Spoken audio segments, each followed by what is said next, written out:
High FM, 101.9 megahertz of life. This is Transfer Talk, where we speak to Taryn Harris, partner and co-founder of Harris Marcus Mahlangu Attorneys. And I can tell you, I know that you have learned a fortune. I have learned a fortune, and it really is just one of those subjects and one of those conversations that we leave a lot more informed than when we entered the conversation. Today, we want to talk about the transfer process, because I think we take so much of this either for granted or we make assumptions that might not be the case. Taryn Harris, a very good morning. Thank you for joining us. Good morning, Howard. Hope you're well. Having a better morning than yesterday. I know. I was about to send Helen Zilla a message to say, sorry, I was so ranty this morning, but... But it was just, anyway. Let's talk about the transfer process. Do you find that people actually understand the steps, or is this something that people are still quite confused about? So we get two kinds of clients. We get those who know it so well that are constantly sending us emails asking when we're applying for rates, and don't forget that the municipality is closing. And then we get those who really need to be handheld every step of the way, that have forgot the steps or aren't sure of them, or even if they know them, they need reassurance. So we have quite a broad spectrum of clients.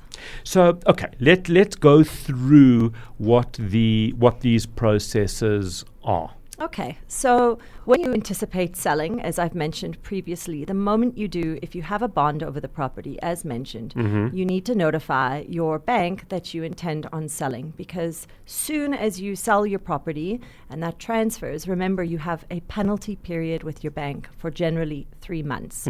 So you have to give notice to your bank. So as soon as you anticipate selling, even if it takes longer than 3 months, you need to advise them. So that's the first thing. Then you need to think of which agent you're going to use, or you're going to sell privately, which is quite a big decision. Once you decide to put your property on the market and you get prospective buyers, then you enter the negotiation stage. Right. So I always like to help at that stage, either a buyer or a seller, because generally you can get more than you think you can if you know the right questions to ask, or you know what you're anticipating.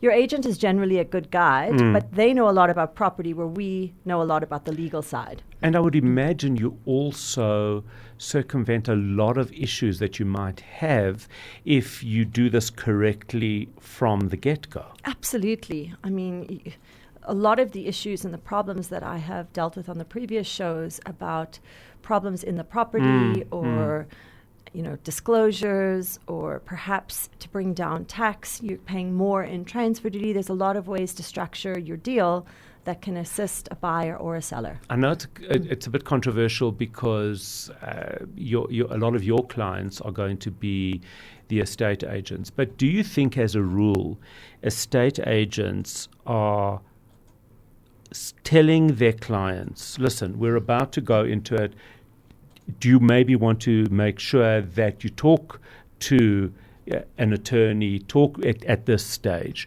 Or are they taking it on themselves to advise at this point? So I think it depends the estate agent. A lot of estate agents really do appreciate the advice and the assistance and helping them draft the clauses, because it takes the pressure off them when they have someone else in their corner to assist.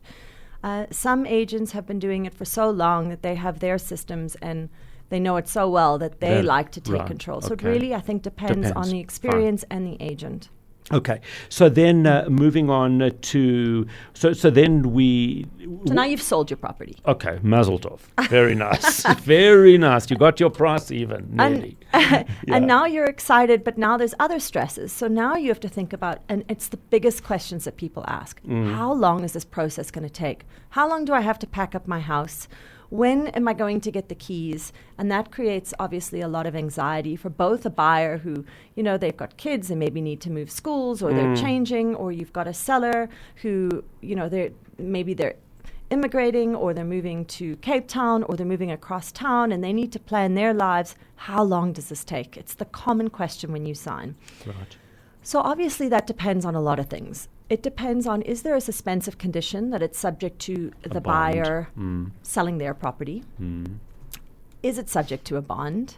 How long has the agreement given to get bond approval? And how long is the agreement given to get guarantees? Are you dealing with an estate late? So there's a lot of questions. Yeah, we spoke about that last week, and that can be a real delay depending on how that estate was set up. Correct. So what I also find quite tricky is sometimes agents tell their clients it's around 12 to 14 weeks as a standard. Okay. And then the clients budget on 12 to 14 weeks.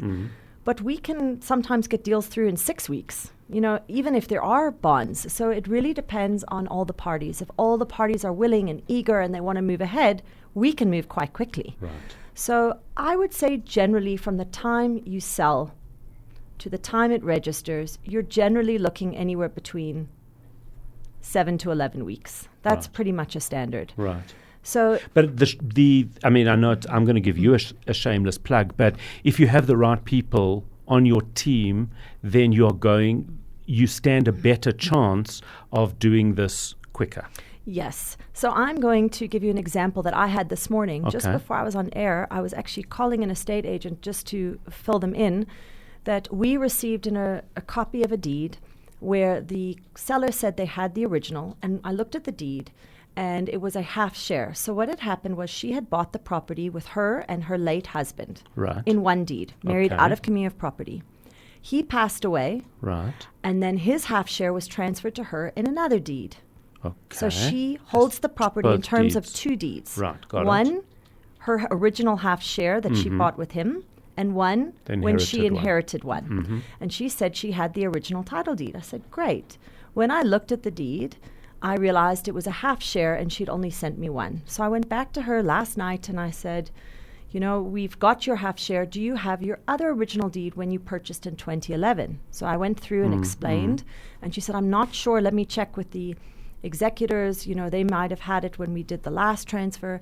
And I got an email this morning saying they don't have it. So now, because I've caught it early enough, we're only 2 weeks in. Yes. I can anticipate advertising in a newspaper. I can anticipate if it needs to lay open for inspection at the deeds office. But had they not contacted you, nobody would have known that this is a problem until a later point where if I didn't pick it up yesterday, right, exactly. I would have picked it up when we were maybe prepping or something else, and it would have delayed the transaction by 3 weeks or so. Right. So again, when you say, excuse the shameless plug, but it is important that you do have conveyancers that look at these things and look at the detail, because all of these things can create delays.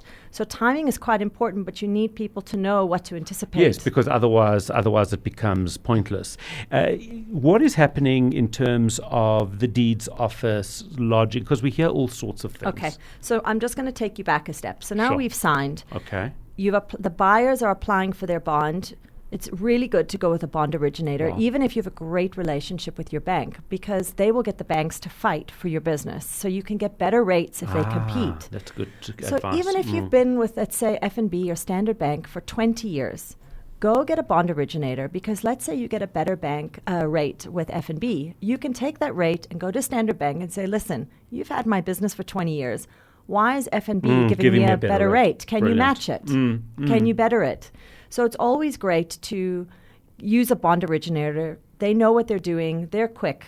So once you've got that and the purchaser has bond approval, the process really gets going now. Deposits have been paid, assuming there's deposits. Bonds have now been granted. The attorneys behind the scenes, when it's been granted, are applying for rates figures. They're getting all the FICA done. They're making the transfer duty applications, and they're dealing with all the issues that happens that the clients don't see. So now everything's been signed. We've got the guarantees. The buyers have to sign with the bond attorneys before the guarantees can be issued. So that's what happens. The bond gets approved. The banks nominates attorneys. Those bond attorneys will contact us saying, we understand you're attending to the transfer. Can we have your guarantee requirements? We give it to them. They arrange to sign with the purchasers. Then guarantees can be issued. On the other side, if the seller has a bond to be cancelled, they give us the loan account number, and we can instruct bond attorneys to cancel the bond. So now you've got bond cancellation attorneys, you've got bond attorneys, and you've got transfer attorneys. The transfer attorneys manage the whole process. When everybody's ready to lodge, it all has to happen together. It goes into the deeds office in one batch. So the bond has to be registered at the same time that the other bond, the existing bond, is cancelled. It's all got to happen simultaneously. Correct. So the bond is cancelled, the transfer is registered into the new buyer's name, and the bond is registered in favor of the bank for the new purchaser. So that all happens together. If there's an error in any of the documents on any side, the whole batch is rejected. Comes out, has to be fixed and relodged. So the timing of process once it's in the deeds office, once you've lodged, is generally around 5 to 8 working days. It's quite quick, actually. It's quite quick from the time you lodge. It goes through different examiners, 2 or 3 examiners. We used to be able to track it in the deeds office and see what examiner it's on, but they've got rid of all third parties now being able to track that. So once it's in, it's generally between that time. Sometimes it's 5 days. So what happens is then it comes up on what's called prep, Howard. Right. And that means it's got through all the examiners. Everyone's happy. And at prep, we check our finances, make sure everything's in order. The bond attorneys and bond cancellation attorneys will go back to the respective banks and say, do we have permission from you to register? Once everyone has permission to register on prep stage, we all go back to our correspondents in the deeds office and we say, please put forward. Right. The next day after prep, they put forward. Everyone must put forward together. And then the following day, it registers. So there's times in the dean's office for when you have to give notification. And if one of the attorneys misses that, we Then miss a day. You miss a day. It goes to the Correct. next day. Yeah. Just an interesting message from Carol, and I think it talks to something you've spoken about. She says, we're selling a house. It is in a trust, and SARS says there's no tax number. But it was registered with SARS. The trust is now dormant. Do we have a big problem? No, if there was a tax number at some stage, go speak to your accountant, and And just get that tax I'm sure number. they can get it. Yeah, it's not a big problem. Okay, so and then transfer effectively is done. Correct. Now, when it's in that prep stage, you only have a limited amount of days. You have to register within so many days of prep, and if it doesn't, it gets kicked out and you have to relodge. So now it's registered, what happens? So you have to give notification, the keys have to be handed over. If the owner remains in the property after registration, they're liable for occupational rent because now they don't own the property. Because they're living in somebody else's property. Correct. Got If the it. buyer took occupation prior to registration, from the date of registration, they don't pay occupational rent because they now own the property. You can't pay rent on Right, something of you course. own. Right. So essentially, now everything gets handed over, the keys happen, and now obviously, generally, the buyers move in and they start to notice all the things that they didn't see when they first took 1 or 2 looks through the property. Right. And that's when you have aftercare. Now, I just want to discuss rates quickly. Yes, I was going to ask you about rates because how does that work? So what happens is we give a registration letter to both the buyer and the seller. We give the rates figures that we paid on as well as the proof of payment that we paid the rates for the seller. Right. And we give a letter for the respective municipality. The client can then go to a municipality office. There's quite a few around. I know there's one in Daisy Street. They can go to Jorison. And they can apply to close their account and get a refund or open their account. Both have to happen. So it normally takes a couple of weeks for them to be able to do this because it actually has to reflect from the deeds office into the rates system. Right. And then you can do this. We do have a number of rates agents who are superb, who will make this happen for them. People often ask, how long does it take to get my deposit back? How long does it take to get my balance of my rates? Because you pay 4 to 5 months in advance for rates. How long does it take to get that money back, that prorated amount? Howard, it differs, but I'm seeing rates refunds normally in about 2 to 3 months. So it's quite quick. It's much quicker than people have said it's taking years. It's so interesting because in a way, there's sometimes maybe we give our institutions a worse rap than they deserve. I must say the deeds office is excellent. And as I said, I use particular rates agents. You're welcome to do it yourself, but I find they know the system, so you get it faster. Yeah, why learn it? Why relearn the system? So it depends, that you've got retired people who, 2,000 to 3,000 rand or whatever they charge it's going to make a difference. It's going to make a difference, and they've got the Yes. time to do it. But Right. if you are working in person and you can't take the time off work, it's worth every cent to use one of these rates agents to actually get your refund. Before we wrap up, what do you find is the most misunderstood aspect of people selling and transferring a property?